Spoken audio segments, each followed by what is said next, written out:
Hi everyone, this is Chelsea. I'm doing my partnership teacher interview for LIC 534. I asked my partnership teacher all of the questions that we were provided with. I thought that they all had special things that added to the insight that you would need teaching social studies with elementary students. So I really didn't want to cut any of them out. I think that my partnership teacher's answers matter because she's experienced. She's been doing this for a long time. She knows what kids are liking. She knows what works. She knows um, what they get excited about, So I think that that's great information to take away from our field placements and to use when we have our own classrooms. When I asked her to describe her beliefs about social studies with young learners and what was most important, she said that North Carolina history was really important. She is a fourth grade teacher, so fourth grade standards focus on North Carolina history. And so that would be why she thinks that's so important. And plus, it's important to learn about where you live. Um, Not only because it's interesting, but because you're living there. Why wouldn't you want more information about where you're living? She said teaching them anything they don't have background knowledge on is important. There are so many things that they're not learning because there isn't the time to teach social studies. So she's like, just fit it in however you can when you're doing some sort of literacy block or with math, anything that you can possibly fit any sort of knowledge into. Kids are hungry for it and they like to learn it. And also, she made this statement about you want to teach history so that history doesn't repeat itself. The resources that are available to her at Winter Park are just this NC Studies Weekly, which is actually a really great resource. It provides you with weekly magazines, or I guess maybe not magazines, but little newspapers. And they have a certain topic every week. Like one week might be colonial life, and one week might be um, transportation. And it all focuses on things that are happening or that I guess did happen in North Carolina.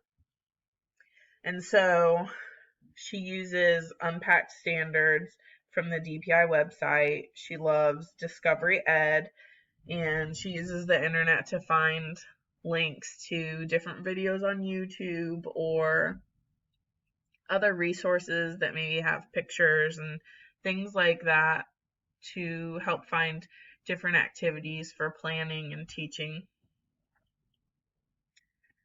Her approach to planning is, like I said, she likes to use the unpacked standards from the DPI website. She uses the NC Studies Weekly.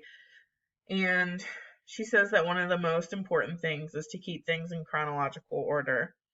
When I think of history, I'm thinking of it in a timeline. You maybe watch a movie and you're like, well, this is about the 60s or the 70s or the 80s. And you just kind of have that already in your brain. It's just easier to teach that way and easier to learn that way, in my opinion. Her favorite topic to teach in social studies is Discovering America. She said that she's always learning so much herself every time she does that. And she doesn't just teach the same thing every year. She's always looking for new things to teach because she says otherwise she gets bored, which is great because if you're bored, the kids kind of sense that, and that's no good. She said every year they get to go to the Cape Fear Museum on a field trip, and they teach something specific that the Cape Fear Museum has an exhibit on that year. And their exhibits are constantly changing. And so they have to find, different things to teach. But she said that's the best field trip because the kids are getting to do hands-on stuff and they're seeing things in person instead of just like a picture of it or an explanation of something, because that's kind of boring. The challenges that she faces with social studies planning are finding ways to make it applicable and interesting to the kids. She said sometimes it's really hard to make, colonial life exciting. There's not much that they're getting from that, people are getting nowadays. They didn't have electricity or cars or video games, and that's sometimes hard to teach. She said also it's really hard to find the time to teach social studies. The school splits their social studies for the fourth grade at least from it's 30 minutes before lunch and 30 minutes after lunch. And then in between, you're trying to make it to the cafeteria or you're trying to make it, you have to go to the bathroom before you come back to class from lunch. So that just cuts into social studies time, and it's really hard when they're really focusing and wanting you to do that language arts and math. Her advice on teaching social studies is to make it a priority because you want the kids to care, and so you need to find the time to do that, and then to make it global whenever possible.